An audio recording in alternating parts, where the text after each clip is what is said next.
Gonna start to record here. All right, so it's 11 on the dot, so we're gonna give it a little bit while people join us. All right, in the meantime, we're going to play some music for you guys to pump you up this Friday. Hopefully you enjoy it. In the meantime, if you can, we're going to share our screen and put up our Jamboard. Go for it, Rebecca. I just dropped the link. If you can't scan the QR code, you can also hit the link in the chat and it'll also take you to the Jamboard. If you're on your iPhone and it's a struggle bus to get your info on the sticky note, just drop it in the chat and I'll carry it over for you.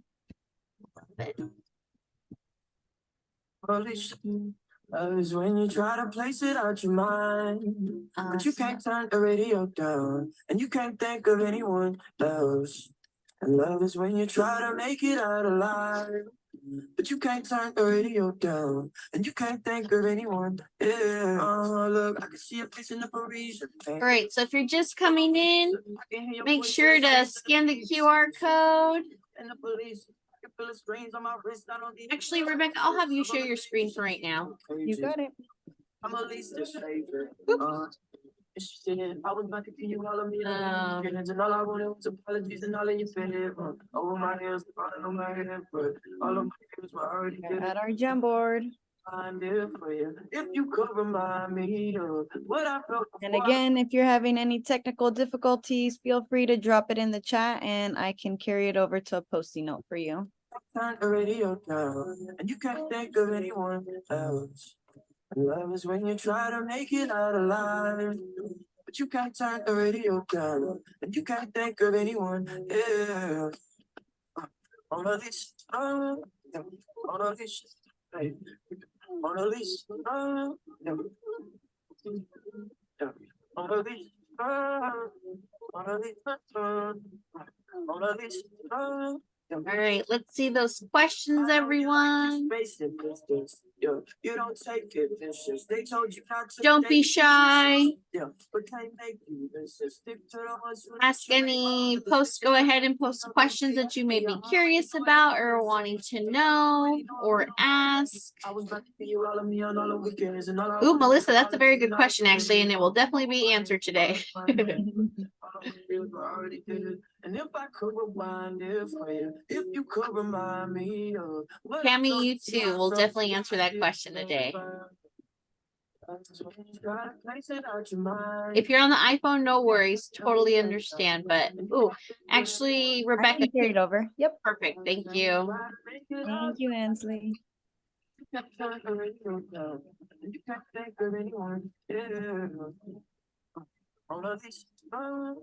All right, we'll give this another minute and then start.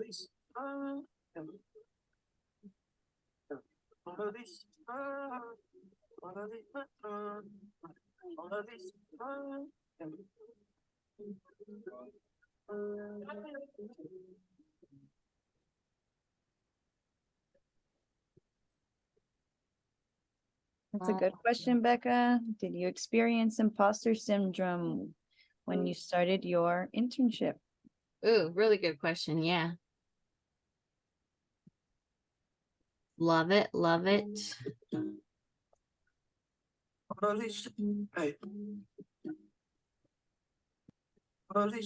All right. So you can't turn the radio down, and you can't think of anyone else. We will have these questions. If you are still trying to think of a question to ask, no worries. You can leave the Jamboard open on another window on your desktop and go ahead and put it there. We'll also have a Q&A session at the end, so you're more than welcome to raise your hand, unmute yourself, type it in the chat, and we'll make sure to get to your question. But definitely want to start without further ado. Let me see, Rebecca, if I could share my screen. Awesome. Thank you. Alrighty, so present. All right, I hope you all can see my screen here. So yeah, thank you so much for joining today into our panel, student intern panel called Step Into My Shoes. My name is Myra Perez, and this is my partner. Hey everyone, I'm Rebecca. And we are the growth sector program coordinators. I'm sure many of you have already met with us or might meet with us very soon. We definitely do a lot of work with students, from resume reviews to hosting workshops and everything in between. So yeah, if you've met us before, welcome back and super happy to see you. And if you're new, we're again super excited to see you too. All right, so we already did this. Okay, so the agenda for today, we're going to just go over some program reminders. We'll move into introductions of our panelists. From there, we'll move into the questions and then finish with our audience Q&A. All right, and we just want to put our events in front of your face one more time. So next week we will be having the CSULA SMART program. So if you are in CS, this is definitely up your alley. I would urge you to show up that day, ask questions. What's really neat about CSULA is that they do have a hybrid model. So, no fear if you're not on the West Coast. I'm sorry, it's okay.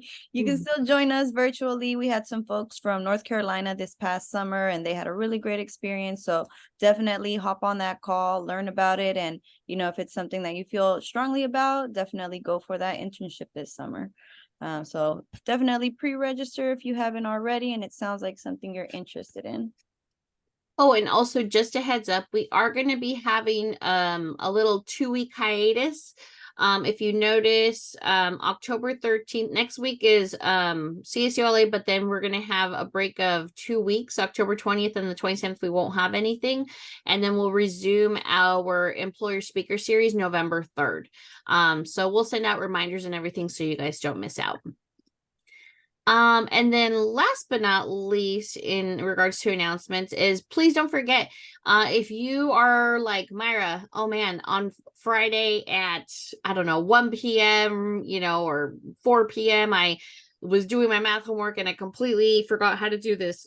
Or it's Saturday and you're like, campus is closed, I'm stuck on this program. No fear, growth sector is here. We definitely have an awesome opportunity for you guys to be able to jump into virtual math tutoring. We have a student support specialist who has an engineering degree. So he definitely knows his math and goes all the way up to level 3 calculus. So if you are needing help, don't suffer in silence. Okay. Definitely make sure to check this out. I'll see if I can pump this back out via email to the support specialist so they can resend it all out to you. And I can always send it to the students who attended today, but definitely make use of it. It's free and it's for you all. So yeah, definitely make sure to use it. All righty, so we have our panelists in the house. Thank you guys again for showing up on a Friday and sharing about your experience. So I'll turn the screen over to each of you guys and let you introduce yourself, where you interned at, your school, and then your current major. So starting off with Callista. Hello, I'm Calista Ownby. I'm from Palomar College in California. My major is chemistry, and I did a lot with that major in the National Renewable Energy Lab in Colorado. Awesome. And next we have Ariana. Hi, good morning, everyone. My name is Ariana Grillo, and I interned at the SLAC National Accelerator Laboratory this summer. My current major is environmental engineering, and I'm studying at Ohlone College. Thank you, Ariana. And Patricia. Hi everyone, my name is Patricia Chaparro. This summer I did my internship at Caltrans District 7 and my current major is mechanical engineering. I attend East Los Angeles Community College. Thank you, Patricia. And Guillermo. Hello, my name is Guillermo Garcia. I did my internship at the UNM clean room this summer, and I am currently a computer science major at CNM. Awesome. Thank you guys all. Really looking forward to the questions being answered. Yes, thank you so much, our awesome student interns. So to just dive right into it, we want to make sure that all of our intern panelists get to answer their questions. And remember, if you are listening in and you haven't had an internship yet, and you feel like, oh, man, I have some really burning questions. As you are listening to our panelists, if something comes to mind, go ahead and type it in the chat. As a reminder, we will have a Q&A session at the end. But if you're like me and short-term memory here, yeah, go ahead and type questions in the chat box, okay? All right. So for your first question, how did you prepare for your internship? Let's start with Guillermo. So the way I prepared for my internship, I remember I was told about the opportunity from one of the advisors at my school, and being told that it was a clean room, I did not know what that was. So to kind of prepare myself for the internship, I did a little bit of research on what a clean room is, what you do in there, and just basically the basics of being in that type of industry. Awesome. And actually, just to kind of follow up with that, for those of us who don't know, what is a clean room? A clean room is a fabrication lab where you make and work on MEMS, which stands for micro electromechanical systems. Cool. I learned something new today. Thank you so much for sharing, Guillermo. Ariana, how did you prepare for your internship? Well, I would say that for most internships, it depends, but either prior to starting or during your first week, they'll have you review a lot of procedures that they have or some general rules, or they'll make you go through training. And I think that's how I'm most prepared for the two past internships I've had. Prior to that, yes, as Guillermo said, I would also do my own personal research. That's just as important, but to not repeat, I want to go into that other portion. So, don't feel too pressurized to know everything before going into it, because they'll be in charge of that. They'll make sure that you know what you need to do, when you need to do it, especially your mentors. But another thing that people don't really think about preparing for internships is I had to buy some new clothes because I was like, okay, all my clothes are kind of casual, I need some formal clothes if I'm going to be in an office setting. But then again, that does depend on where you're going to be interning. I was gonna be working in an office, so I was like, let me have some like cute formal clothes, just to fit in a little. But some of the other interns who worked with me at Slack, they were mechanical engineers. Are actually like in the machines, needed to wear full like long pants, clothes that they can get dirty in. So I maybe like that would help, like researching that as well, like what kind of clothes you need to wear. And lastly, pack a lunch. That's one thing that lots of people forget on the first day. Those are some great pointers, Ariana. Especially the lunch part, right? Because I think you're so nervous and you completely forget, oh wait, I'm gonna be here for 8 hours today. What am I gonna eat? I don't even know where the cafeteria is. So great thing to consider. And you know what? You also brought up a good point. The whole aspect of like, oh man, I need to think about like what kind of environment am I gonna be in, right? And with that comes, kind of dressing the part. I just want to put that out there. I know for a lot of us, money can run tight. We have bills to pay, everything is super expensive right now. If you feel that when you start your internship, you're a little worried because you don't have like maybe the proper clothing attire, kind of think out of the box. And there's so many different kind of resources that you can check into. There's always like places like Goodwill, or there's always friends closets. There's always all sorts of different little things that you even like other organizations such as, what was the one that I was thinking, dress for success, stuff like that, if you're strapped on cash. So definitely make sure to check out like your local resources, because if you're like, I cannot be affording to go buy, a whole new wardrobe, I totally get that. So like I said, think outside the box and don't feel pressured to like, buy like a $500 suit type thing, right? Make your stuff work. Ross is always a good option. I love my Ross. So, again, just kind of think outside the box for those things. Let's see, Patricia, how did you prepare for your internship? So unlike Guillermo and Ariana, the whole process of my internship was just on a whim. Like I just applied and see where it went. So I was not prepared at all. I was actually just learning along the way. And it was kind of scary at first. But everybody there made me feel kind of comfortable and they were reassuring. Of course, I kind of had an idea that I was going to be working the first 5 weeks in an office. So I kind of had an idea that, okay, office attire. The last 5 weeks, I was out in the field. So I needed work boots and pants, which I didn't have, like jeans. So I had to buy jeans. But yeah, just like the lunch, I completely forgot. It was so expensive every time I was over there in downtown LA.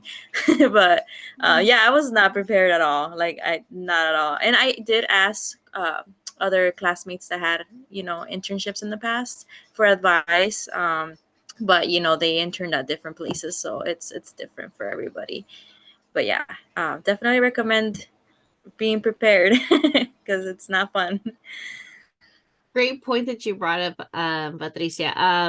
As you know, sometimes especially with us in our internship process, sometimes we ourselves, who are, organizing and seeing where we can place students, sometimes the employer doesn't let us know where exactly our students are going to be placed or what department or what they'll be doing. And even for us, sometimes it's, we're kind of learning with you, right? And so sometimes it is hard to prepare. So I would say definitely make sure, once you are connected with your site mentor, ask those questions. Don't be afraid to, ask beforehand and say, hey, out of curiosity, is there, a clothing, oh my gosh, I can't think of the word, like requirement, or what is the attire like, or do I need to have, a lunch ready, or are things offered or prepared or whatever. So definitely, again, sometimes we don't know these details about like where exactly you'll be at. So again, but we know that we definitely connect you with your mentors, so definitely make sure to reach out to them, so that way you can prepare, because sometimes, you're like, oh my gosh, you're just going in blindly and hoping for the best on that first day. All right, Callista, how did you prepare for your internship? Well, it wasn't actually an internship that I personally applied for. It was NREL, I think, that reached out to me and said, oh, or growth sector that reached out to me, and NREL reached out through growth sector. I was like, hey, do you want this? And then they said, okay, here's an interview. And I went to the interview, and it turned into my mentor just automatically just being, oh, we can do this summer. We could do that this summer. And it's going to be so exciting. And like, I understand if you have other offers and everything. I was like, oh no, I want this one. So it was a great experience. And NREL did make sure to, like, I had to sign NDAs because it's, a government lab. You have to go through a drug test. It was in Colorado. So some internship opportunities are going to be in pretty far away places. And it's easy to say like, oh, I don't want to do that. It's too far away. It's too much trouble. But internships are so important to your future success and to trying to figure out what you want to do. And, there's always going to be some reason not to do an internship in general, much less one that's so far away. And mine was actually really last minute. It was during finals. And all of a sudden I had to just, I didn't know how much time I had. There was another person I knew who hesitated for just a few days because she thought that she was into a different internship, and somebody else took the spot. So you only have so much time. And so I just accepted it, and then figured out from there how to get housing during finals. So that's another thing you have to be aware of, is just the distance you might have to travel and everything that comes with that. So that was a lot of preparation on my part, plus signing all the paperwork and going through the drug test, and then they had to do a background check. But they were very good at getting everything to me on time and getting everything processed. And usually internships, I think, will be like that. They want you. Like if they reach out to you, then they want you. So they'll do everything they can to get you what they need. Great. Thank you so much for sharing that. Yeah, and I know particularly with you, Callista, she's a returning STEM core student. She was with us last year. And I know last year's experience was a little different, right? It wasn't exactly what you were looking into, or it was very much out of your realm and comfort zone, and then this year it was a complete turnaround and kind of exactly what you wanted. And so your ability to adapt and be willing to be flexible and learn and put yourself in completely different situations, I think is something that's very commendable and also important for a student intern to have, right? Because as Callista, I remember, shared with me, even though last year wasn't what she was looking for, I think, I remember you sharing that you did learn a lot, and definitely learn things that you didn't want to do, but also you added to your skill set, right? But, sometimes it's hard to prepare for certain things, but I think nonetheless, you always come out definitely learning, right? Yeah, it was the CSULA SMART program, actually. So Yeah, the CSULA SMART, which was your chemistry, right? Yeah, chemistry major, and that was more computer science focused. So I definitely remember last year, and it was a little rough, but again, you came out and you stuck with it, and we're super proud of you. And again, this year to be able to see you get this opportunity was just really awesome. So thank you for sharing that. All right, so the second question. What was your biggest fear when considering applying for an internship? Let's start with Patricia. Hold on, sorry. It's because my baby's crying. I'll move to we'll come back to you. How about we come back to you? Okay, thank Let's go with Ariana. Oh. Sure. So we spoke a little bit about this earlier, or I don't know if I spoke about it, but someone did ask a question about this earlier, and it's kind of my answer to this question, but imposter syndrome does settle in kind of quickly, both before and during the internship, I found. And it kind of ties back to that feeling of, do I know enough to go into this internship? Am I prepared enough? And yeah, it can really be this feeling that just like looms over you.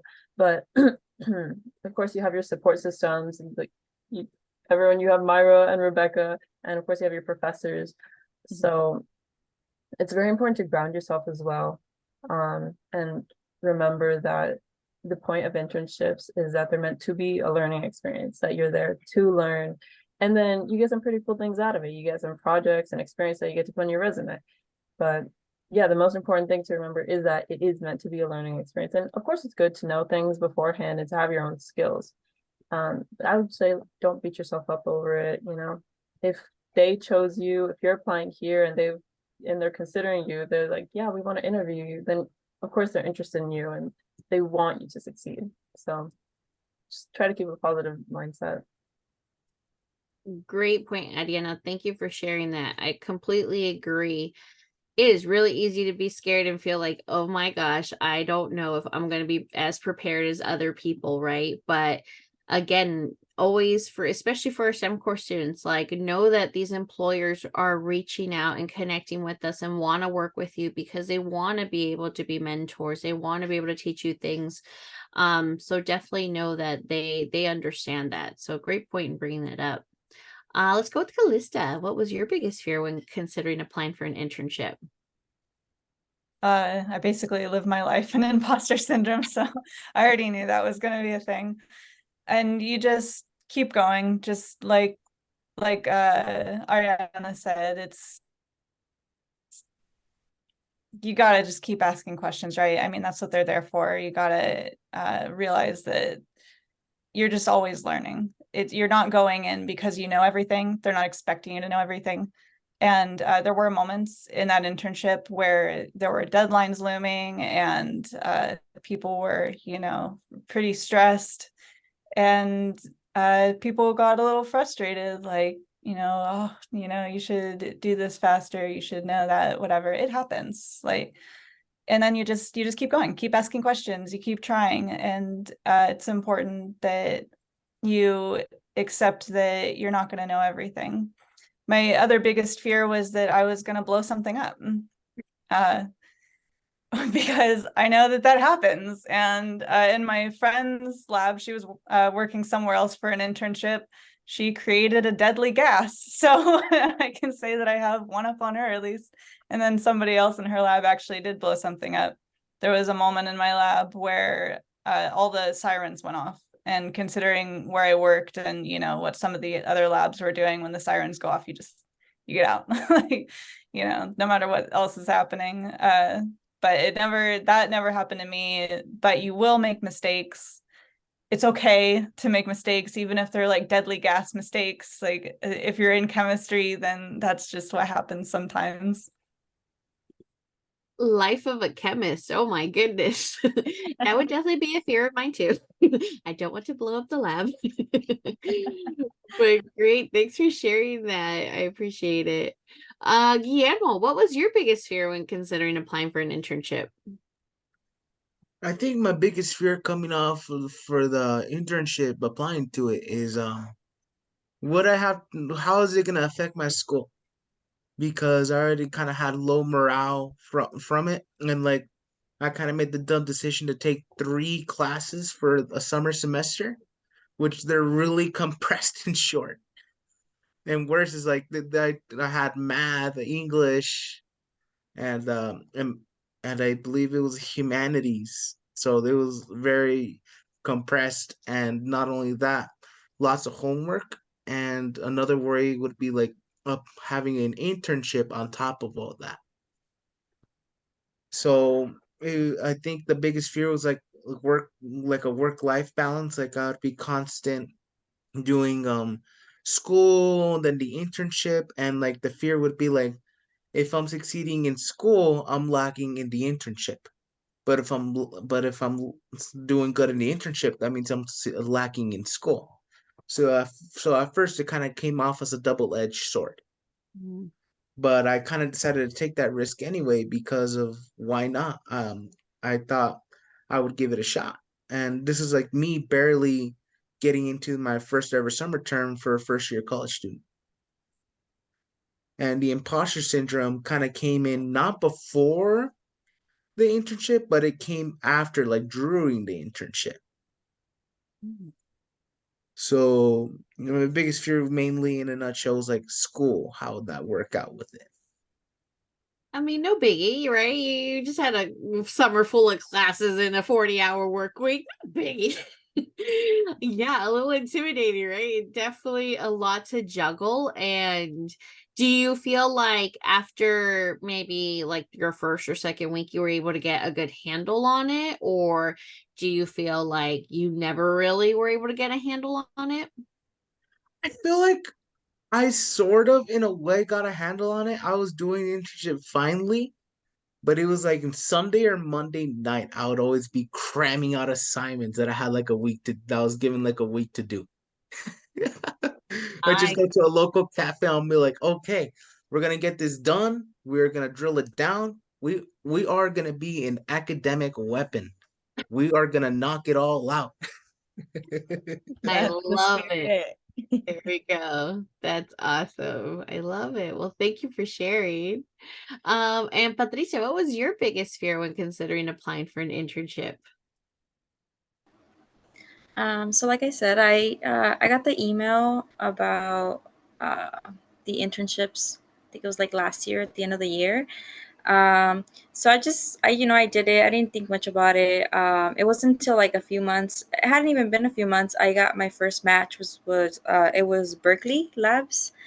Um, and then after that, it was Caltrans and then Cal State. And that's really when it started to set in. And I was just like, wow, okay, I'm actually doing this. And At the time, I was barely in pre-cal, so I was trying to pass pre-cal, and I was just thinking to myself, like, oh, do I even know enough to, be there, or, will I be able to do what they're gonna ask me to do? So I just started having those thoughts. I wasn't too insecure about it, just because I know a lot of people at school who have gotten internships at all levels of knowledge. Like, some of them didn't know anything, some did. So that was kind of reassuring. So I would always talk to my friends or the people that I knew about it. And it was just like, oh, you got this. Like, you'll learn there. It's okay. And then I was actually pregnant I found out I was pregnant after I applied for the internships. And I had my baby 2 weeks before I started at Caltrans. Oh So my. I remember I went to orientation and I was still like recovering. I went to go pick up my badge. And so, like Guillermo said, then it started like it was a problem of balancing work. And the good thing, it was they were really understanding. I did remote, so I only went to the office once a week, 1 day out of the week. So it was really cool. And the last 3 weeks I did field work, but the office was like 10 minutes from my house, so it was super convenient. Yeah, it happened to, like, I don't know, work out at the end, so it was great. Oh my goodness. Life was lifing for you at that moment then. Wow. So that, again, no biggie. Just had a baby and, ready to just kill it in the internship. Oh my goodness. Like, major props to you. I actually didn't know that. So first off, congrats and major pat on your back. I mean, to be a brand new spanking mom and starting this, adventure that you know nothing about and don't know what to expect and everything, and everything that goes along with that. Wow, that's amazing. So good job to all you guys. Seriously. I mean, things that you have to overcome, like, no joke, fear can really take a grip of you, and sometimes it really can, cripple someone. But the fact that you guys were able to overcome your fears, even life obstacles or life challenges or just life in general, right? And a lot of responsibilities that you have. That's big. So definitely give yourselves a major pat on your back, because again, that's amazing, everyone. Awesome. Thanks for sharing. All right. So let's see. What was the highlight of your internship, Ariana? Hi. The highlight of my internship, I can definitely say, was networking, which I know it's not directly related to my project, but really it was the highlight of my internship. Because there was just such a large intern community at Slack. Of course, there's many different workplaces with larger or smaller numbers of people that work there, but Slack is a national laboratory, and they had, I think, over 100 interns working there this past summer. And somehow we all became friends. So yeah, what I wanted to say is that, of course, at these internship sites, you make these very important special connections with industry professionals, these very important people who will be leading you for hopefully your future career, the rest of your academic life. And once you get into the field as well, you'll hopefully, if you make those good connections, like, you could still text them. And even my mentor from my internship last year, he and I and my other project partner, we actually all went out for lunch over the summer. So that's what I mean about, you can make those very important connections with your mentor, and they'll keep being your mentor even after you finish your internship. But yeah, all those networking experiences, they're really good. They're really positive, because even with the intern community, I thought that was a different kind of important connection, because you're surrounded by all these people that are going through the same experiences as you, same age as you, and you're all going through it together. And I can say, for me, bonds formed very quickly. We were playing soccer after the work day was over and going out to sushi. So that was pretty fun for me. That's amazing. And thanks so much for bringing the networking component up. I think, again, I agree with you. One of the most awesome opportunities to be able to really network at such an awesome level with industry professionals, other students. I always say also, sometimes it's not what you know, but who you know, right? Making those connections.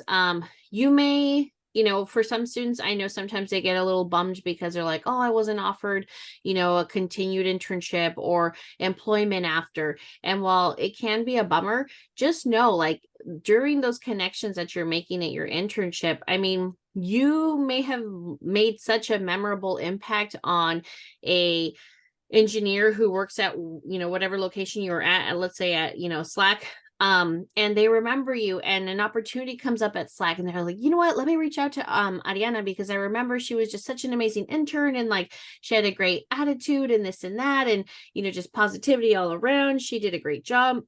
And then they reach out to you. Super important to keep those connections because again, you just never know when an opportunity can come up. I mean, my life is basically that, right? All the jobs that I've had have been because of people that I have met, not necessarily because I went seeking out for the job, but because of someone that I met who they were like, I thought you would be a great fit for this. So why don't you apply? The same goes for you all, right? People that you encounter, people that you network with, really take advantage of those opportunities. And also don't forget, especially for all you students who are applying to like internships, or maybe you have to have letters of rec for whatever a program or a scholarship or something that you're applying to. Don't forget like those connections that you make. I mean, if you can get a letter of rec from someone in the industry at Caltrans, at Slack or something, like imagine the weight that carries, right? So always, like Ariana said, keep those connections alive, keep them, going. I know coffee at Starbucks or wherever is expensive, but hey, if you can maybe save up a couple bucks to go invite your former mentor for a coffee out and just like, talk about, your internship or just, life at Slack or whatever, or at their work site. I mean, keeping those little connections alive, honestly, are worth that little $6 coffee. So keep it in mind. And let me chime in really quick. Speaking Yeah. from my experience in tech in the past, they do offer employee referral bonuses. So odds are that $6 coffee might come back, in the hundreds, thousands range, just because you planted that seed, you watered it, you kept watering it, and it bloomed, and they liked working with you. They liked your vibe. You were so much fun. Shoot, come join my team. I'm going to give you this link. It's an internal link. Now you get, your foot straight in the door because you got an employee referral. So it can definitely pay off in the long run. Exactly. Great point. Thanks, Rebecca. Sure. Let's see. What was your highlight of your internship, Callista? Everything. It was such an amazing experience. But I would have to say getting the real world experience was probably the highlight. Because for me, a big part of getting an internship in my field in chemistry is just that chemistry has so many branches. And how do you know what you want to do? And I've seen plenty of people who went through all the way through their college careers and then got a job and discovered like, oh, I don't really like this. Can I switch, please? Do it all over again. So getting an internship isn't just about, networking is huge, but it's also for you personally. Do I want to actually do this? Do I want to go into this field? Is it maybe slightly different than what I actually want to do? So being able to go in and see what a real world job is like in that field was really important to my future plans and to making sure with myself, like, okay, yes, these are my future plans. This is what I want to do. And my mentor was amazing. So he was also my highlight. My coworkers were very human. I think that healthy imposter syndrome, I think we tend to think of people in our fields as, oh, they're so smart. They have like PhDs. They're like so far ahead of me. And they are, but they're also they're they're just people, you know, they're very human. They have difficulties too. They get frustrated and don't know the answers all the time, especially if you're in some kind of research field. Then the whole point is that you don't know the answer and you're trying to find it. So there were moments where like one coworker of mine, one researcher, he just started holding his head and turning in circles. He literally just on the spot. He's like, I don't know the answer. So it was a good experience all around. That makes us so happy to hear, Calista. Thanks for sharing. Like I said, you're right. When you're actually in the environment with, you know, people that you hold in high regard, or just their positions that they hold, and then you kind of start to see the background and the, you know, just being in it, I think it definitely knowing can sometimes remove a little bit of that fear that one has, because you're like, okay, I could do this. Like, you know, I need to work on this, or I need to brush up on this, but you know, I got this. So that's awesome. That's awesome. Thanks for sharing. Patricia, what was the highlight of your internship? So I agree, it was definitely the networking. I didn't meet many interns where I was at, but all the professionals that were there, they were amazing. I really liked going out in the field surveying. I didn't think I was going to, because I'm a mechanical engineer. So you know, but I was excited because I really wanted the experience. I want to make sure that, you know, what I want to do, what I plan on doing is what I actually want to do. So I'm not going to change majors, but I'm seriously thinking about taking some surveying courses now, because I enjoyed it a lot. It was really fun. And, you know, my mentors, my coworkers, I got to meet different people from different departments at Caltrans, just because during lunch they would invite me to go eat, and it was multiple people from different like sections of Caltrans. So I got to ask questions, what they do in their jobs, and you know, it was really fun. It was interesting, but definitely it was my coworkers. They made the whole experience really fun, because office work is not fun for me. It was really boring, but they made it fun. It was really fun. That's great to hear, Patricia. And honestly, this, you know, again, for everyone, I mean, internships, that's why we really push these opportunities on our STEM core students. You know, we know the importance of internships and the impact that they can have on, you know, just really helping you figure out, what do you want to do? Is what you're studying what you really want to do? Are there other things that you didn't even know existed? Just like Patricia said right now, like, I mean, who knew about surveying? But I mean, wow, I'm really interested in it.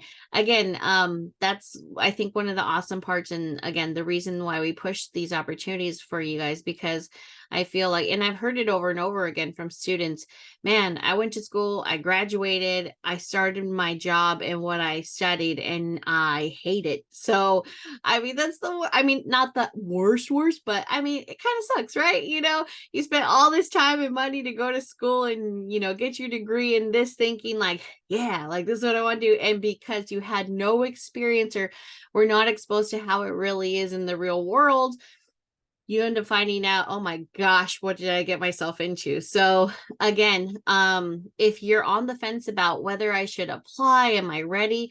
Just do it, right? I mean, the worst that can happen is they tell you no. And hey, you know what? As long as you stick with us at STEM Core, you stay connected with your support specialist, you're still at your campus, I mean, you're more than welcome to apply again. And trust me, I mean, a lot of times an internship through us is not guaranteed, but no is not like final, right? You can always apply to other things. You can always apply the next year. You can always, I mean, don't let a no be the reason why you just completely stop in your tracks and not try. Because again, having these experiences are super important just to your future, and being able to help you really decide like what you want to do. So thanks for sharing, Patricia. And then last but not least, Guillermo, what was your highlight of your internship? I think the highlight of my internship, other than me connecting and networking with the other interns, getting an idea of what they do for school, was finally in a conversation being able to chime in with to the topic, what's being discussed, instead of saying, uh-huh, uh-huh, yeah, you're totally right. Instead of just being that backup support. Yeah. Because at first, like, just being in that fabrication lab, like, I was hit with the biggest reality check ever. Like a big wall. It's like it hit me and it sent me flying for about 2 weeks until finally I was able to chime in and I'm all like, well, I think this is where the process went wrong, so and so. Like finally being able to have like a say so in the conversation instead of just being the echo. I love that. Isn't that the best feeling in the world? When, you're in a room full of other people who are, somewhat in the same boat as you, but you're still kind of like, and you're afraid to speak up. And sometimes, you're thinking the answer in your head and it ends up being right, but the fear kind of prevented you from speaking up. And it's until you reach that point where you feel confident enough to be like, screw it, I'm just gonna say it, right? And then you're right in, oh my gosh, like the best feeling in the world to be like, yes, look at me, snap snap, right? Like that's awesome. I love that highlight. Thank you for sharing that, Guillermo. That's awesome. I love it. All right, let's see, next set of questions. All And don't right. forget, sorry, really quick. I do see the questions coming in the chat. Don't worry. Like I said, we will get to those during our Q&A session. So we'll finish with these three and have Rebecca hit it. Alrighty, so the next one that we have for you guys, what was something unexpected that you learned through your experience, whether it was during the application process or during your actual internship? So we'll start with Callista. Yeah, when you're in school, I don't know how it might be for other majors, but at least in chemistry, you're given these experiments that you have very clear guidelines for. You know exactly what you're doing. They know exactly what you're doing. They know pretty much everything that could go wrong. In my organic chemistry class, even in class, there were sometimes things where it like turned blue and the teacher's just looking at you going, I don't even I don't even know how you managed to do that. But when you're in the real world with real world applications, all of a sudden I mean, like I said, the whole point of research is you don't know, right? And you don't know like anything. All the variables are open. So how do you condense a question down when just questions keep popping up? Which variable do you change? If you change one, that means you have to change 10 others to know what you're really doing. You're reading a ton of literature, trying to catch up and see where you're at, and trying to talk to all of your lab partners and make sure that they don't have any more advice on what you might be doing. And since you're doing slightly different things, they might not even like have an idea. So it can be so overwhelming, and being able to take that overwhelming feeling of I don't know what I'm doing and condense it down into, okay, here's my methodology. Here's how I can learn methodology. Before I even learn actually what I'm here to learn, I need to learn how to learn, even outside of school. Like, how do you learn in a real world application? And that can be very different from what you have in school, which is just another reason to get an internship, right? So you can see just how different it is, and get some experience before you're dropped in the fire once you're out of school. I love that, Callista. It's like you found the peace through the storm of the unknown. So thank you for bringing that up. Next, we can go with Patricia. So something unexpected that I learned was I feel like in part it was about myself. I started realizing that I was more capable than I thought I was. And I didn't feel like I didn't belong there. Like it definitely felt like that's where I wanted to go in engineering, at least. Also, something about being there, I did ask a lot of questions, but a lot of them, especially my party chief, he was very willing to share not only about his work life, but how he's able to live his personal life with either the income that he was getting from there. He taught me all about 401ks, about how Caltrans works, all of that. So I got a lot of valuable information that matters, especially to me because I have a family, and like he was basically letting me know that it's a very good wage. Like it's very livable, and working for any state or government, like it's a good job. And a lot of them shared with me that they were happy, especially the land surveyors. I feel like they were very passionate and happy with their positions. And I left there like feeling like, I don't know, more confident, especially because some of them shared their struggles in their path with school. A lot of them weren't good at math. um, it took a lot of tries for them to pass, years, and just seeing them where they're at now, like I just, that's where I want to be. And it made me feel better about not doing good in school sometimes, or or since I feel like, no, I'm not good enough to be an engineer, or yeah. So that was awesome. There was something else. They oh, I also found out that some of them, especially the higher ups, like supervisors, they didn't necessarily go to school to be surveyors. They either went through a program like at a school and got like like a certificate, not even a license. And that's how they got into it. And then while they were working there, they got their licenses, their state license. They went back to school, they got a bachelor's, a master's. So that was really cool, to see that. Wow, that's so powerful when you're actually able to just share a safe space and have somebody kind of take you under their wing and open up about their life experience and give you that like well-rounded, 411, even just like giving you a scoop of what the benefits look like. I mean, I know that you understand the cost of living in California is through the roof. So, just giving you that reassurance that if you do continue that momentum and be consistent with it, no matter how long it takes, you'll get there. This is the expectation. We're here to support you. Not everybody's perfect, but if you're willing to put in the work, you'll get there. So that's super powerful. Thank you for sharing that, Patricia. And actually, oops, sorry if I can chime in too real Yeah. quick. And you brought up a great point too, Patricia, the part about how some of them, the surveyors, they only had certificates or certifications or whatever before they even had their degree. That's something that I stress to a lot of students that I meet with as well. Especially through the community college system, there's so many great programs like through engineering, whether it's like blueprint reading, surveying, AutoCAD certificates, stuff like that. You can get legit really good, well-paying jobs while you are still within like your community college term, like before you've even finished your bachelor's, by completing these certificate programs. So definitely check out on your campus what they offer. I know over here in SoCal, at Santa Ana College, they offer, the AutoCAD, they offer surveying, stuff like that. Again, once you complete a series of courses, you can get your certificate and you can start applying to places like Caltrans and things like that, because those are skills. I mean, it's still a specialized skill, and they're going to be paying you for that. And again, you can make some good money through that. And then while still working towards completing your bachelor degree or higher, or whatever you want to do. But again, something definitely serious to consider. So thanks for bringing that up.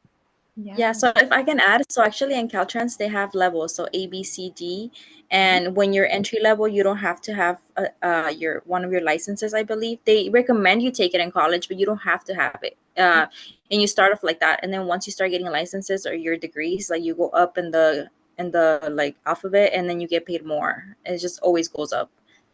Nice. Yes, I love it. I'm glad that they painted that picture for you, Patricia. Thanks for sharing the knowledge with the group. Next, Guillermo.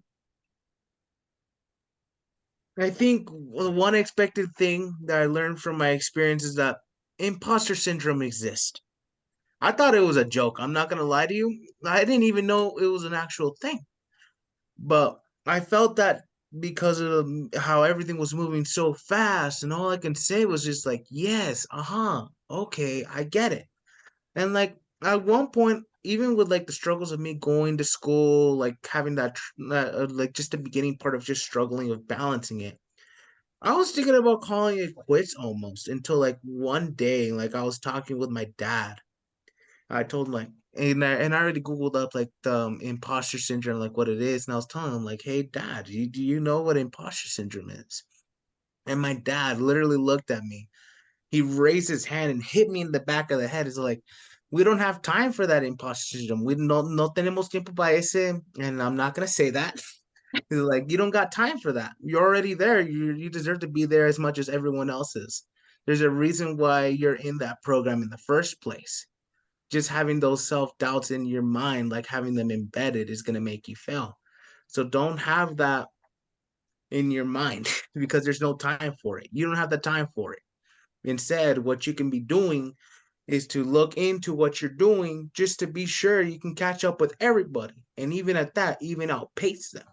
So, the overcoming that out imposter syndrome, I was constantly reading the texts that were provided with the materials given just so I can overcome this imposter syndrome. And eventually I came to the self-acceptance of like, yeah, I belong here with everyone else. It wasn't luck that brought me here. It was just my pure work ethic that got me here. Exactly. Well, thank you, Guillermo, for sharing that experience with us. And, kind of echoing on to what Calista shared about her imposter syndrome. If they reached out, if they were interested in you, it means you stood out. Your history, your experience, they spoke volumes, and that's why you got that offer letter. So I'm glad that everybody's able to touch on that topic. And whether it's like Ariana said, grounding yourself, keeping those thoughts out of your mind, but definitely reaffirming yourself that you do belong and that position was earned. It was not luck. You definitely worked hard for it. Nothing Thank- like dad slapping that reality at you. I can see my dad do that too. Alrighty, and next, Ariana. Sure. So I think all the other panelists, they had some really great answers that I totally agree with and feel the same as. So just want to put that out there. Yes, I agree with all that. And so to not echo the rest of the panelists, something I guess more or like specific to my major that I found unexpected was well, I entered in an environmental compliance role, which is a career within environmental engineering.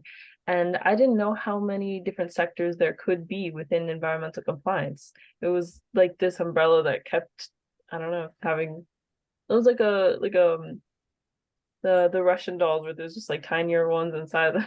It was under the umbrella of environmental compliance, and there's environmental safety and health, and there was a program for the spills, and then another one for like the rainwater and runoff. And so I guess for me it was unexpected to see how many different types of titles there were within that, and that a lot of those people, even though they have different jobs there, they all kind of started off the same, because while I was there, I interviewed a lot of them, asking them about their educational experience and their career before they came to Slack, from start to where they are now. And a lot of them did environmental consulting for like 5 to 15 years. So as I said, this is specific to my major, so I know not everyone can relate, but that was one thing that I found unexpected. Because no one had ever told me that that's not something that you learn in school, that most people that plan to go into specifically environmental safety and health, they do consulting for a few years. So now I have that in my mind. I'm like, well, that's definitely something I should consider after I get my degree and I'm looking for a job. I should very much consider environmental consulting. Thank you for sharing that, Ariana, because then that kind of paints a different picture, right? Like maybe consulting might require a different skill set because it's more aggressive. It's a different approach, and the information that you have to try to like pull from within with the consulting cap that you have to put on. So thank you for bringing that up to the stage for us. Next question. What piece of advice would you offer a first-year student who wants to pursue an internship? I'll start it off with Guillermo. A piece of advice I'd offer you, man, do it. Just do it. Because like, don't just apply to one internship, apply to 50 of them. Apply to 100 of them. Because if you just apply to one, it's a 50-50 chance that you're going to hear yes or no, or even worse, you're just going to get ghosted. Think about it like this. You got to be a mosquito. A mosquito picks at you so many times, and it takes like probably the 10th or 17th poke that you finally just slap it. So think of yourself as a mosquito. You got to keep poking for that blood until you finally get the slap. So no matter what, always apply for it. No, you know? But also at that, even with your resumes, put on some of the skills that because some of the times, even whenever you apply, an actual person is not even going to be looking at your application. It's just going to be an algorithm. So always have keywords. Oh, thank you, Guillermo, dropping all the gems. And I agree, right? It's like that quote that everybody sees, you miss 100% of the shots that you don't take. So, the more the merrier, definitely keep shooting, you're going to score eventually. So thank you, Guillermo. Patricia.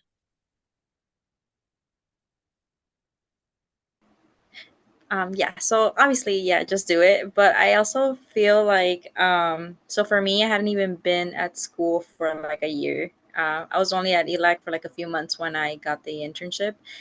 So I did the resume from one day to another because I realized that I didn't even have a resume. And so if you could definitely take classes that can help you. I think my biggest thing was I took engineering 101, and I also took robotics. So I just like put everything I learned, both of those classes, made it look fancy. And, like they really like that. Like they like that stuff. And obviously also I also put my experience in customer service. I think you can get some stuff out of there too, and put it in there, because that also helps you. Like even if you worked at McDonald's, doesn't matter where you work, like you can put that on your resume too. But definitely try to take some classes that they can look at and be like, okay, they know how to do this and that, simple coding, even personal projects, like anything, just put that on there, and that's going to help you a lot. Definitely. Thank you for highlighting that, Patricia. A lot of folks, if you did the summer bridge, you worked on a project, and, even if it was 4 weeks or 7 weeks, we definitely are here to help you, highlight that. Feel confident when you're able to speak on those points. So that way, when you go into that interview, you can nail it, right? You can speak to all of the projects. Like Patricia said, if you have any that you've done independently, add that on there. Give yourself credit. You deserve it. You did it. So, let's go ahead and highlight it. And again, just putting that out there, growth sector, we are here to help you guys review those resumes, tailor them to what it is you want to start, growing into. And yeah, we want you to feel confident. So that way, when you do apply 100 times, hopefully we get 90% back. So, we're shooting high. So thank you for, putting that out there, Patricia. And next, let's go with Calista. So, 2 pieces of advice. First one, very practical. I would say talk to your teachers. They're one of the biggest resources you're going to have on campus, and they know everything. They're all the programs and all the opportunities that I've had so far have started with talking to my teachers and building up a relationship with them. And I've had other students be like, why do you know everything? Why are they telling you everything? It's because I talk to them. I go to office hours, you build a relationship, you get good recommendation letters, which is of course crucial to actually being able to get an internship in the first place. And they're going to be some of your biggest resources for recommendation letters. The other piece of advice is that it's okay if you get held back. Don't let it be your complete stopping point. I spent most of my childhood being on the edge of being held back a year. My counselor in high school was surprised that I didn't drop out. And then I went into community college, and there were a few semesters where, life happens, stuff happens, whatever your background is, and you're going to have mistakes. And if you stop, that's it. You're done. And even if you stop for a little while, like that's okay, then just restart again. There's always a chance to keep going and restart your education, or just get a certificate, go into some kind of career that you will find rewarding. Thank you for bringing up the point of the references. I know we had a question earlier on the Jamboard from Juliet Laney wondering, who did you ask for reference letters? So there you have it, form those strong bonds with your teachers, attend those office hours. And once they do have that personal relationship, I'm more than certain that they will feel happy and proud that you're taking on these opportunities, and they'll be willing to, with enough time, give them enough time to write you those reference letters. So thank you for also touching on that point, Callista. And next, Ariana. One piece of advice I would offer to first year students who want to pursue an internship is, if you're in your first year, you might already have an idea of what major you want to go into, and so what career you might want to go into. But you might think as a first year you haven't taken many classes related directly to that major. And so I would say don't narrow yourself down in terms of what type of internships you're applying to. I had the same experience my first year. I'd only taken like one engineering class, a few math classes. And my professor told me, like, I know you're considering or like you want to major in environmental engineering, but the truth is that sometimes there's not that many internship opportunities for a specific major. I can say for sure that there's a lot more internship opportunities for mechanical engineering than environmental engineering. I found almost none. It's kind of a new major. And so I just applied to, what sounded interesting, or just what I feel like I could get the best experience out of, you know. And I think that's just as important, because you also get to experience other types of careers that you maybe wouldn't have considered before. And you get to see if you like that more, or if it's something you'll want to continue in. My first year, I interned in a biomedical engineering position, and it was really cool. And I'd never experienced anything like that before, so I really liked it. But I still stuck with environmental engineering, so it's really important to have all types of experiences.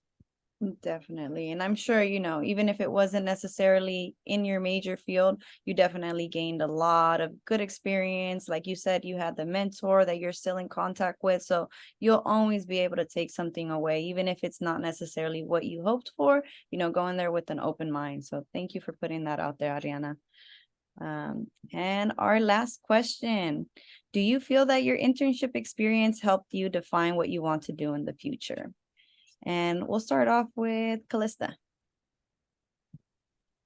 Well, it made me sure that I do love chemistry, even when I don't know what's going on half the time and we're all trying to narrow down what we're doing. It might have been the lab that I was in, where I love my coworkers also. They have so much knowledge to share, and they were so willing to share it. So I love the chemistry. I love the people. I might not want to do this specific branch. Not sure yet. My mentor gave me a piece of advice because he'd been in the biomass to fuel field for quite a while, like years and years, maybe 15. And he said that because he'd been in it so long, it can be hard to switch from that point on. So like right now at your beginning is the time to mess around, to see, okay, do I want to try this? Do I want to try this? I can get a little bit more experience in this field. And that way, the wider your experience is, if you're not quite sure, then the more chances you'll have later on to switch to something else if you really want to. But I'm sure that I want to be somewhere in chemistry at least.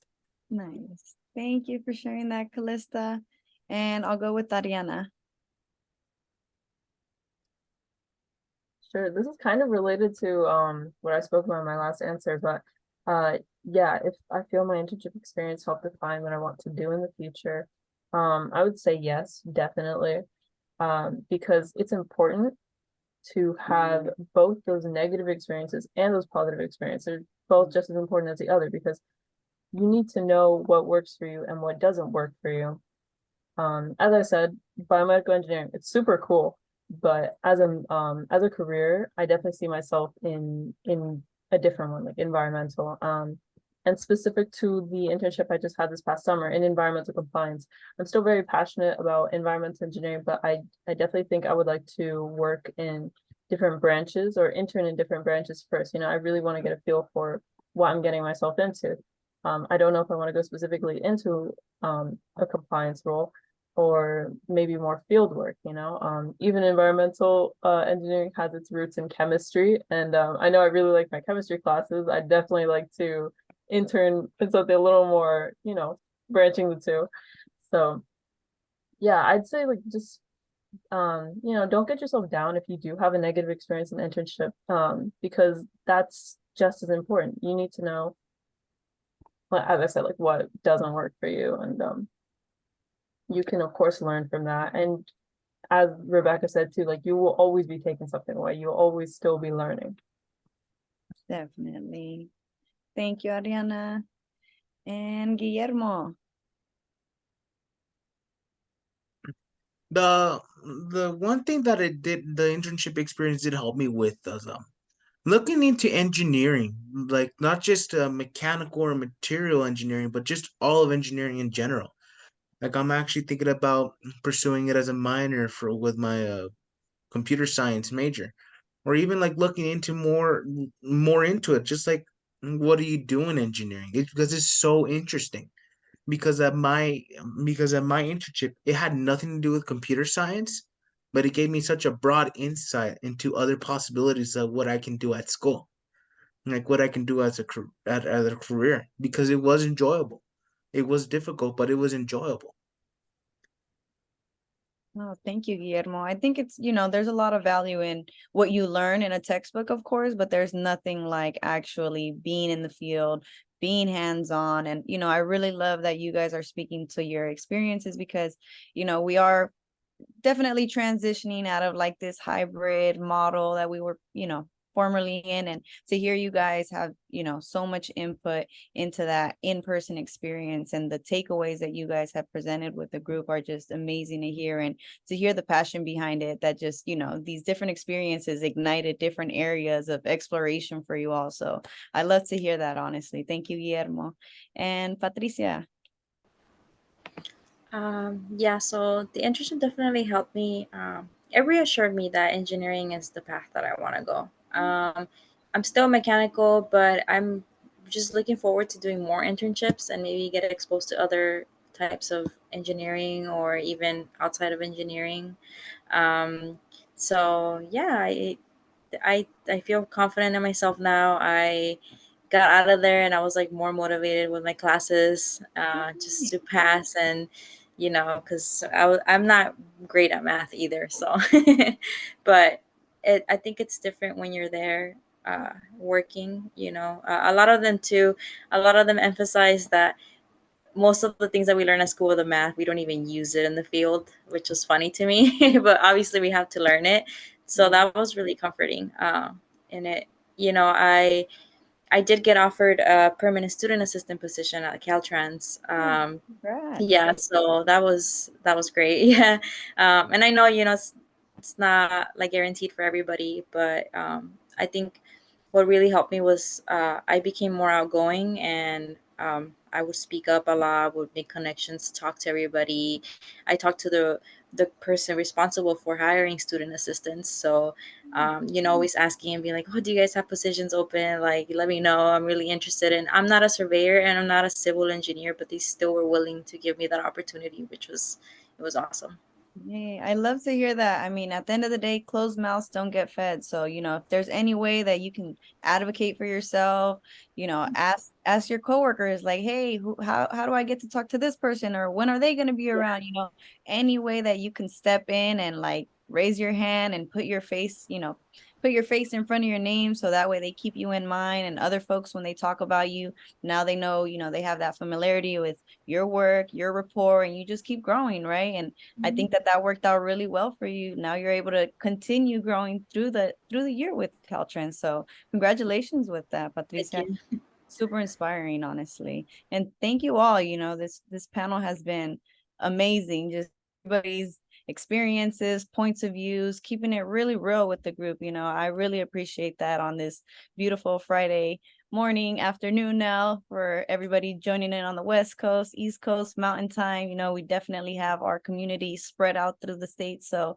thank you guys all for joining in on these questions with us. Yes.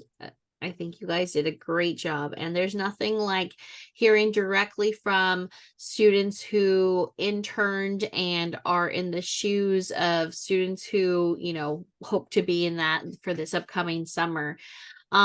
With that, I want to transition to Q&A. I did notice a couple, by the way, some people had to jump off, but they already said, you know, this was super valuable information. But if anyone has any questions they'd like to ask, feel free to unmute yourself. We have about 15 minutes left of our session, so we're going to make sure to go through any questions that you may have. Right off the bat, I do see actually, Ansley, you have a great question. How much schooling did you have to complete when you got your offer? I definitely think you all sprinkled in a little bit of that in your responses, saying it varied, right? Some of you, Patricia said you were only at ELAC for a couple months when you applied and then got the offer. Who else? Someone else said that this was technically like their second year, so you had a couple more engineering classes under your belt. Am I missing any of them? So it really is a wide range, right? Like of level of preparedness. Yeah. But I think the main goal that in terms of growth sector, you know, we always push for you guys to have that calculus readiness at least. So you didn't have to necessarily have taken or completed calculus, but by the end of the spring semester, you should be ready to take calculus for the next semester.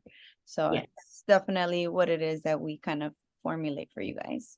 Yes, thank you for bringing that up. All right, next one is, if an internship is far away, would they help pay for housing, or was that all on you?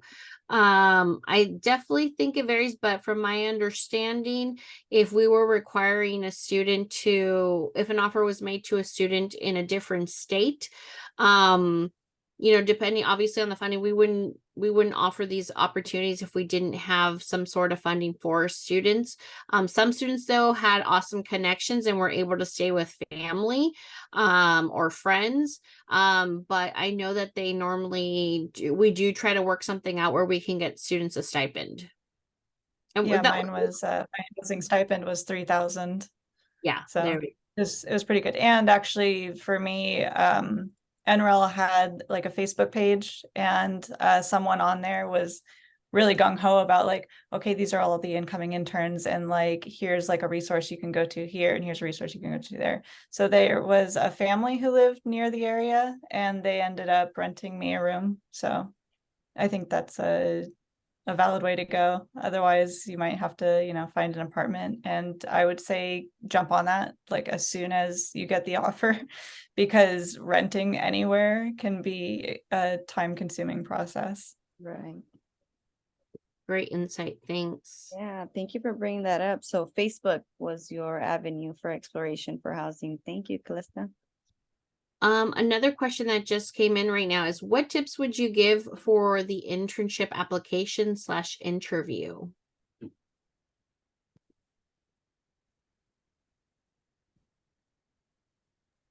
Is this just to anyone? Yeah, to anyone. So like I said, my interview went kind of off the rails. I was trying to treat it like an interview, and he was treating it like an information session, and we were both kind of talking past each other at one point and getting confused. But what I did to prepare for it was just read up more on the actual place that I'd be working, try and see. One of the best pieces of advice I got for preparing for interviews is, if you know who's going to be interviewing you, they probably have a LinkedIn, they probably have social media, like go on there. There was a totally different interview I did where I think it was on her LinkedIn, it kind of stated her values, and a lot of those values aligned with my values. So then during the interview, I could be like, you know, yeah, I totally agree with that. This is what I want to do. This is, you know, my thought process on work ethic and everything else. And also just to put that out there, thank you for sharing that, Callista. Just to put that out there. So through us, at least, you have a round 1 interview with the growth sector team, and then you will be once you go through your round 1 interview, we submit your resumes to the employers, and then the employers decide who they want to offer a round 2 interview to. Even though round 1 interviews are with the growth sector team, it may be with me, Rebecca, with, and someone else from the team, I always tell students still take those seriously, because in essence, we kind of use it as like a screening, right? We want to see that you're engaged. We want to see that you're giving more than like one word answers. We want to see that you have a passion. We want to see, we want to hear about you, want to get to know about you, because that way we can also feel more confident in recommending you to employers. So whether it be round 1 or round 2, like show up, putting your best foot forward, showing your best self, and really just digging deep and being able to give us some good content so we can learn about you. And that way we also learn about like what you're looking for, what you're interested in, all that good stuff. Let's see. Oh, Can I add to that? Yeah. With so with the first round I had my interview with Cheryl from Growth Sector. So with her, it was more formal. She asked me a lot of questions that were in my resume. And she asked me to explain things or go more into detail about certain projects that I did or things like that. My second round with Caltrans was way more like chill. He said, you're interested in civil engineering? Okay, do you have experience? No, okay, cool. Like that's it. He was way more like, okay, we're glad to have you. That's it. But with Cheryl, it was way more, I think I was more nervous for that interview for sure. Because it was more formal. It was actual interview. Yeah, and you have to be prepared for anyone, right? Like, because you don't know who you're going to get on the other end.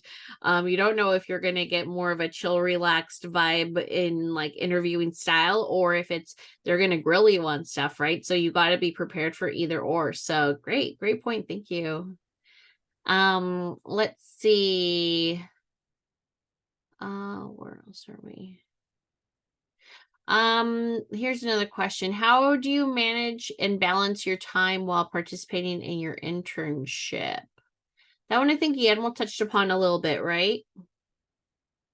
Anyone else want to jump on that one? How did you manage and balance your time while participating in your internship? I'll say, because if you have any interest in research in general, I think, but definitely in any kind of chemistry research, just prepare to not have a life. My mentor was actually really good about, he was from abroad, so they have a slightly different view on life balance, I think, than we do in the USA. And he actually talked about that too, how Americans tend to be very more focused on work than a lot of the world is, and that pushes everyone, because then it's just a rat race. And he was very like, chill out a little bit, but still with research and organic synthesis, it's just long reactions. You don't know. I could block out a day and be 5 hours off, like, because stuff happens, you don't know. So it's definitely not like a normal 8-hour job necessarily all the time. And plus you're an intern, you're there to learn, like, put in the time, put in a lot of time. But at the same time, definitely prepare to take a day for yourself, take a few hours, just be completely off of work and everything else, just to give your mind a break and not, break yourself in the process.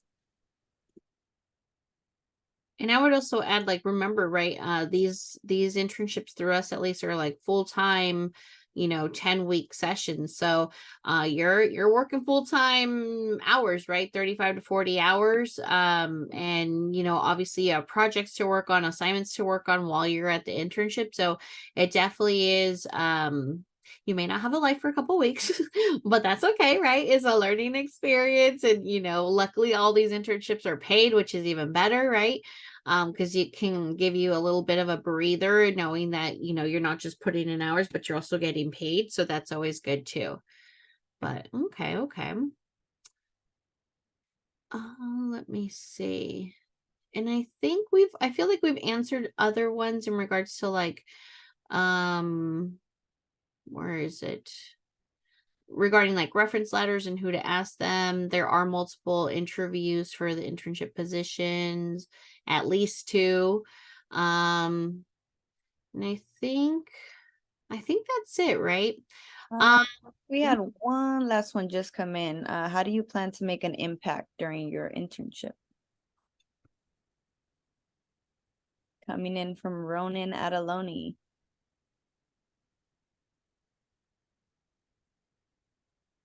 I think one way you can definitely make a big impact during your internship is like I know the others have said before, networking, talking to the others, but like just in general, being yourself. Like you show the others that like, yeah, you're human. Like what is your personality like? What is your worth ethic like? Like mainly just making an impact at your internship is just being you. Like how do you do what you do? Love that. Thank you, Guillermo. Well, I want to be respectful of everyone's time. Oh, wait. When does the first stage, sorry, one more question came in. When does the first stage of the STEM interview begin? At least for STEM core, just so, to give everyone a reminder, our application for summer internships opens up October 16th, so very, very soon. So please make sure, it's a pretty straightforward, simple application. But what is the big portion of that is having your STEM resume ready. So if you have not already met with your student support specialist, or haven't worked on that yet, get to working on it. I believe, I forget the date that the application closes, but I would say that the sooner you can submit your application, the better. We will start doing round 1 interviews, I think close to the end of the semester, and then at the beginning of spring semester, and hopefully start hearing back from employers come for second round interviews, I believe like in February, March. So it's gonna be a little sooner this upcoming year. So like I said, October 16th is your day that you can start applying. But in the meantime, like I said, start working on those STEM resumes. If you are unable to meet with your student support specialist, they're probably your first ones to, meet with. But if you are unable to, or want like another pair of eyes to go over your resume, we're more than happy to meet with you. When I send out this recording, I'll make sure to send you a link. So that way, if you are interested in setting up a one-on-one session with me or Rebecca, we can definitely meet with you and go over your resume and all that good stuff. When do we work on our resumes? I mean, I would start, working on your resumes now, right? Making sure, thinking about things that you can add on to it. Definitely check out our YouTube. We have videos on how to set up your STEM resume. There's a Google Drive that's available to you guys that was sent out with the recording for that workshop that we had. And then how do we meet with our student support staff? They should be the ones who are sending you the information about like these events, the STEM core events. If you're at a campus that doesn't have a support specialist, reach out to me. I'll make sure to connect you or assist with resume stuff. So great questions, everyone. Okay, before we leave, we definitely wanted to make sure that we kind of draw your attention to, if you don't already know, STEM Core has a podcast. It's called Motivate. Definitely check it out. We have a couple episodes out. They're pretty awesome. We have different guest speakers, but episode 3 in particular is Who Runs the World? Interns. I believe, Calista, are you a special guest on this? Yes, Calista's a special guest on this episode. Whoop, whoop. So definitely check it out. Definitely relevant and relates to this workshop panel that we had today. So definitely check it out. Scan the QR code if you're interested in listening to it. And then last but not least, we also wanted to share contact information. Again, nothing like networking, right? So you can definitely start off by starting to connect with your fellow STEM core peers. We have Ariana and Patricia's LinkedIn here. And then if you have any questions or want to connect with Calista or Guillermo, they have offered their emails. So again, definitely feel free to connect. You're always welcome to connect me, Rebecca, anyone here on Growth Sector. Again, we're all about building this community and supporting each other and supporting you. So connect when you can. And again, this is one of the best ways to learn about things, right? Or, just pick each other's brains. So definitely connect. All right. So again, thank you so much everyone for joining us today. Again, you spent your Friday afternoon when you didn't have to, so we definitely appreciate it. And we hope you enjoyed it. So have a great weekend, everyone, and stay safe. Have a good weekend, everyone.